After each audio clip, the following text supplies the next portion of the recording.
Polisi menetapkan David Chandra sebagai tersangka penyiksaan berujung pembunuhan sang kekasih. Tak hanya disiksa, korban pun disekap di lantai 3 rumahnya. Dalih pelaku dirinya kesal korban sering menggunakan narkoba. Inilah serial tabir akhir tragis pelatih senam kesal karena pakai narkoba.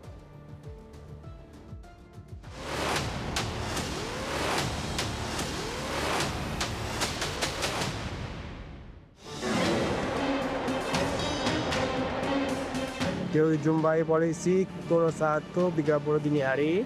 Tadi laporan polisi mengatakan ada yang meninggal di rumah sakit Columbia. Dan bagi kematiannya mencurigakan karena banyak bekas tusukan.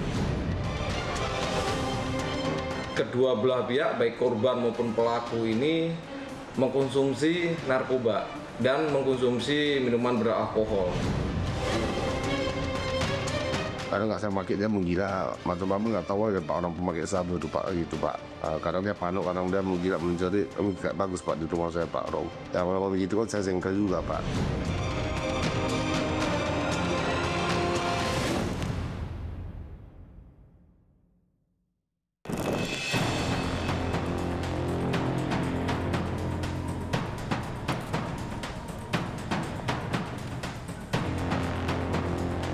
Polisi menetapkan status tersangka terhadap David Chandra setelah menyiksa kekasihnya Lina hingga tewas.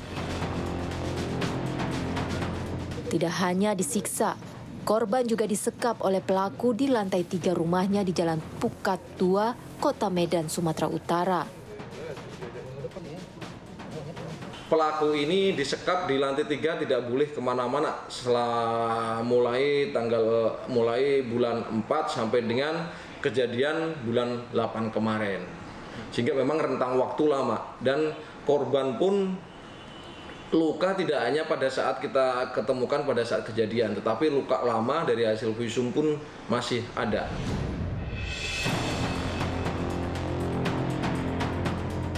Korban Lina tewas setelah sempat dibawa ke rumah sakit oleh kekasihnya sendiri pada Minggu 24 Agustus dini hari.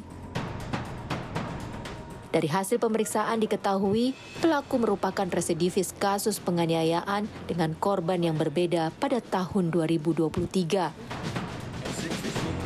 Setelah bebas dari penjara pada November 2024, pelaku dan korban menjalin asmara. Awal sebab kejadian memang korban ini setelah pelaku keluar dari LP yang sebelumnya memang dia adalah pelaku tindak penganiayaan dan sempat dihukum di penjara keluar pada Desember 2024. Setelah itulah korban bersama dengan pelaku bersama karena hubungan kedua belah tersebut berpacaran.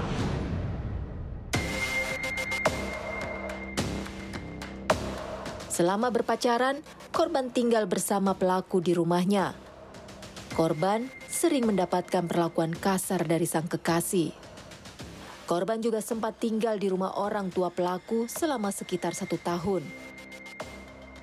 Sama penjara itu dia numpang tinggal di rumah saya itu Pak, rumah orang tua atau rumah saya itu karena orang tua saya kasih tinggal karena dia sering mengeluh di depan orang tua saya katanya nggak ada rumah, nggak ada begini, nggak ada begitu lah Pak. Jadi orang tua saya kasih makan, kasih tempat tinggal.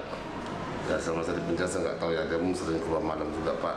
Itu menurut pengakuan teman-teman saya sering ketemu dia di dalam.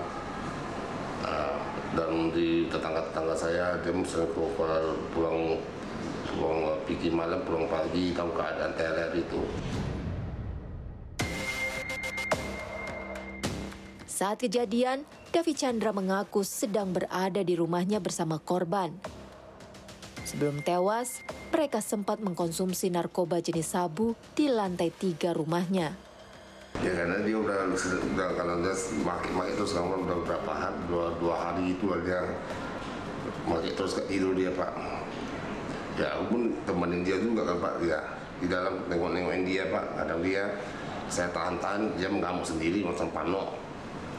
Nanti lempar botol dia. Padahal bukan sama saya ya, karena di depan rumah, depan anak-anak muda sedang terancam keluar, bisa lari-lari, bisa menjerit-jerit di depan kamar, di rumah saya. Kalau saya nggak kasih pakai itu kan. Pelaku menuduh korban menyembunyikan sabu. Ia kemudian menganiaya korban dengan gunting dan botol. Pelaku mengaku sakit hati, korban sering menggunakan narkoba. Udah ada informasi dari supir aku, dia ada make di rumah gitu, barang-barang begitu sabu. Jadi saya ketangkap basah itu pas bulan 12 itu. Terus ketangkap basah apa yang abang lakuin? Ya saya tegur, saya marahin. Sempat abang menganiaya juga? Enggak, itu hari pertama enggak. Pertama kali enggak, saya masih tegur-tegur aja. Aku bilang, ya kenapa pakai barang begitu di rumah saya?